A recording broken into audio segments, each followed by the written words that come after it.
Taste the Daily. Ranipet மாவட்டம் அரக்கோணத்தில் திமுக இளைஞர் அணி நிர்வாகியால் சித்திரவதைக்கு உள்ளான இளம்பெண் அரக்கோணம் காவல் நிலையத்தில் புகார் அளித்தும் நடவடிக்கை எடுக்கப்படாத நிலையில் சென்னையில் உள்ள டிஜிபி அலுவலகத்தில் புகார் அளித்தது பரபரப்பை ஏற்படுத்தியுள்ளது. ராணிப்பேட்டை மாவட்டம் காவனூர் பகுதியைச் சேர்ந்த திமுக ஒன்றிய இளைஞரணி துணை அமைப்பாளர் தெய்வசெயல் ரத்தினம் என்ற கொடூரன் தனது இச்சைக்காக திருமணமானதை மறைத்து கல்லூரி மாணவியை மிரட்டி திருமணம் செய்ததுடன் பல பேரோடு படுக்கையை பகிர்ந்து கொள்ளுமாறு சிகரெட்டால் சூடு வைத்து மாணவியை கொடுமைப்படுத்திய சம்பவம் தமிழகத்தில் பெரும் அதிர்வலைகளை ஏற்படுத்தியுள்ளது. தன்னை ஏமாற்றி மிரட்டி திருமணம் செய்தவன் திமுக நிர்வாகி என்பதால் அரக்கோணத்தில் உள்ள காவல் நிலையத்தில் புகார் அளித்தும் நடவடிக்கை எடுக்கப்படாத நிலையில் மனவேதனையடைந்த பாதிக்கப்பட்ட பெண் சென்னை வந்து டிஜிபி அலுவலகத்தில் புகார் அளித்தது ஸ்டாலின் ஆட்சியில் ஏவல் துறை மீதான அலட்சியத்தை காட்டுவதாக விமர்சனங்கள் எழுந்துள்ளது. இங்க நான் மனு கொடுக்கறதுக்கு வந்த காரணம் அரக்கோணத்தில் எங்கேயுமே மனு கொடுத்தா எடுக்கிறதே கிடையாது. எங்களை ஃபார்வர்ட் பண்ணி அனுப்பிச்சிட்டே இருக்காங்க. எஸ்பி ஆஃபீஸ் முதற்கொண்டு எல்லா இடத்துக்கும் நான் போயிட்டேன். அங்கேருந்து ஃபார்வர்ட் பண்ணி அனுப்புகிறாங்களே தவிர ஒரு இதுவும் எடுக்கிறதில்ல. வறுமையில் வாடும் இளம் பெண்களை குறிவைத்து திமுக நிர்வாகி தெய்வசெயல் ரத்தினம் ஏமாற்றி வருவதாகவும் ஏழை பெண்கள் பாதிக்கப்பட்டால் தற்கொலை செய்து கொண்டு சாவதுதான் தீர்வா என்றும் பாதிக்கப்பட்ட இளம் பெண் கேள்வி எழுப்பியுள்ளார். தெய்வசெயல் ரத்தினம் திமுகவில் இருப்பதால் தங்களால் எங்குமே புகார் கொடுக்க முடியவில்லை என்றும் அதனால்தான் டிஜிபி அலுவலகத்தில் புகார் அளித்துள்ளதாகவும் அவர் கூறினார். நான் டிஎம்கேல இருக்கேன்னு சொல்லிட்டு என்ன வேணா பண்ணலாமா? டிஎம்கேன்னு யூஸ் பண்றான். இந்த நாள் வரைக்கும் எல்லா இதுவுமே டிஎம்கேல இருக்கிறவங்க தான் பண்றாங்க. அவன் டிஎம்கேல இருக்கிறதால தான் எங்களால எங்கேயுமே போய் மனு கொடுக்கவே முடியல. அப்ப நாங்கன்னா சூசைட் பண்ணி சாவணுமா? இந்த மாதிரி குற்றவாளிங்கெல்லாம் வெளியில ஜாலியா சந்தோஷமா சுத்துவானுங்க. நாங்க எங்க குடும்பத்தோட அவமானப்பட்டு தூக்கு மாட்டின்னு சாவணும்ல. அதுதான் நான் இப்போ தனியா ஒரு நார்மல் பர்சனா இருந்தா அவனை நேத்துக்கு என்ன பண்ணிருப்பாங்க எல்லாமே எங்களுக்கும் தெரியும். அவன் டிஎம்கேல இருக்கிற ஒரே காரணத்தால மட்டும்தான் அவனை எங்களால ஒண்ணுமே பண்ண முடியல. நாங்க செத்துட்டு இருக்கோம். இவன் மேல நடவடிக்கை எடுங்கன்னு சொல்லிட்டு. திமுக ஆட்சியில் குற்றவாளிகள் மகிழ்ச்சியாகவும் சுதந்திரமாகவும் சுற்றி வருவதாகவும் இதுவே வேறு ஏதாவது நபராக இருந்திருந்தால் நடவடிக்கை எடுத்திருப்பார்கள் என்றும் அவர் ஆவேசமாக தெரிவித்தார்.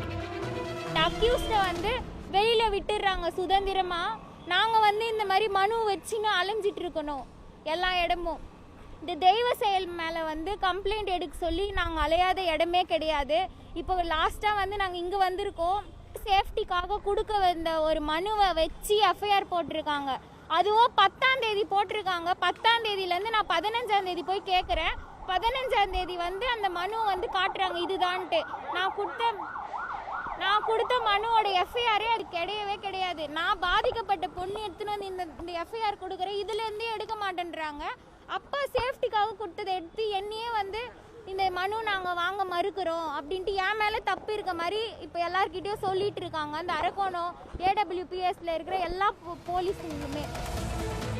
திமுக கட்சியை சேர்ந்தவர் என்பதால் எங்கு சென்றாலும் அவர் மீது நடவடிக்கை எடுப்பதில்லை எனவும் அதே சமயம் அவரது கையில் விடியா அமைச்சர் அன்பில் மகேஷ் புகைப்படமும் துணை முதல்வர் உதயநிதி ஸ்டாலின் புகைப்படமும் பொறிக்கப்பட்டிருப்பதாகவும் பாதிக்கப்பட்ட பெண் தெரிவித்தார். கையில் டேட்டோலாம் இருக்கு. அந்த டேட்டோவை காமிச்சிட்டு இந்த பக்கம் அன்பில் மகேஷ் பொய்யாமொழி டேட்டோ, இந்த பக்கம் உதயநிதி ஸ்டாலின் டேட்டோ இருந்துச்சு. அந்த டேட்டோ காட்டிட்டு நாங்கள் இந்த கட்சியில் டிஎம்கேல இருக்கோம், அந்த பொண்ணுக்கு ட்ரீட்மெண்ட்லாம் பார்க்க தேவையில்லை, நாங்கள் போய் பெரிய ஹாஸ்பிட்டலில் பார்த்துப்போன்ட்டு ட்ரீட்மெண்ட் முடியாமலே இப்போ கூட என்னால் முடியலன்னா ட்ரீட்மெண்ட் முடியாமலே கூட்டின்னு போயிட்டான். அந்த கூட்டின்னு போயிட்டு அந்த நைட்டே நான் துன்புறுத்த ஆரம்பித்தான். பாலியல் வன்கொடுமை பண்ணி துன்புறுத்தி உடம்பெல்லாம் அப்படியே நாசமாக போயிடுச்சு. நான் என்னால் இதுக்கு மேலே முடியலன்னு மம்மிக்கு ஃபோன் பண்ணிட்டேன். மம்மி வந்தாங்க, என்னடா இப்படி பண்ணி வச்சிருக்கேன்னா அவங்களையும் அடிக்கிறதுக்கு ஓடுறான். அதான் நான் சொல்கிறேன், பேக்ரவுண்ட் சப்போர்ட் இல்லாதவங்களை பார்த்து தான் அவன் இப்படி பண்ணுறான்னு. அதிமுக சட்டமன்ற உறுப்பினரும் எதிர்க்கட்சி துணை கொறடாவுமான சு ரவி ஆதரவால் தற்போது திமுக பிரமுகர்களிடமிருந்து உயிர் பிழைத்திருப்பதாக பாதிக்கப்பட்ட அந்த பெண் பரபரப்பு பேட்டி அளித்துள்ளார். மசூதி போகும்போது அங்கே வந்து அவர் பார்த்த எம்எல்ஏ சூரவி பார்த்தேன். ஒரு காலிலே விழுந்து அழுது, என்னால் முடியல சார், நீங்கள் தான் காப்பாற்றணும். அவன் 2 நாள் சும்மா இருக்கான். 3வது நாள் சைக்கோ மாதிரி வந்து டார்ச்சர் பண்ணுறான் என்னால் காலேஜ் போக முடியல. அவனால என் படிப்பும் போயிட்டு எக்ஸாமும் எழுதலை. நான் எந்த எக்ஸாமுமே எழுதலை. எங்கேயுமே போல எங்கள் வீட்டுக்கு பாதுகாப்பே கிடையாது. அவங்க சொல்கிறாங்க அக்யூஸ்டை வந்து ஸ்பெஷல் ஸ்போர்ட்ஸ் போட்டு தேடிட்டு இருக்கோன்னு. நான் இப்படி போனாலே பின்னாடியே வரான். அவன் ஸ்பெஷல் ஸ்போர்ட்ஸ் போட்டு தேடுறாங்களாம். பைக்கில் சுற்றிட்டு இருக்கான், எங்கள் வீடை பார்த்துட்டு சுற்றிட்டு இருக்கான், காரில் சுற்றிட்டு இருக்கான். எங்களுக்கு பாதுகாப்பே கிடையாது. திமுகவை சேர்ந்தவர் என சொல்லி பாலியல் ரீதியாக துன்புறுத்தலில் ஈடுபடுபவர்கள் மீது கடுமையான தண்டனை வழங்கப்பட வேண்டும் என்றும் அவர் ஆவேசமாக தெரிவித்தார். மேலும் தனது தோழியை திமுகவை சேர்ந்த தெய்வசெயல் ரத்தினம் வீட்டிற்கு சென்று மிரட்டியதாகவும் அவர் செய்தியாளர் சந்திப்பில் தெரிவித்தார். நீங்க எல்லாரும் தான் எனக்கு நியாயம். இனிமேல் நானே அவனுக்கு ஸ்டாப் கடைசியா இருக்கணும். இன்னொரு பொண்ணு அவன் தொடவே கூடாது. அவன் மட்டும் இல்லை, இந்த மாதிரி டிஎம்கேன்னு சொல்லிட்டு பேரை சொல்லிட்டு யாரும் எந்த தப்புமே பண்ணக்கூடாது. அந்த மாதிரி ஒரு தண்டனையை அவனுக்கு கொடுக்கணும்.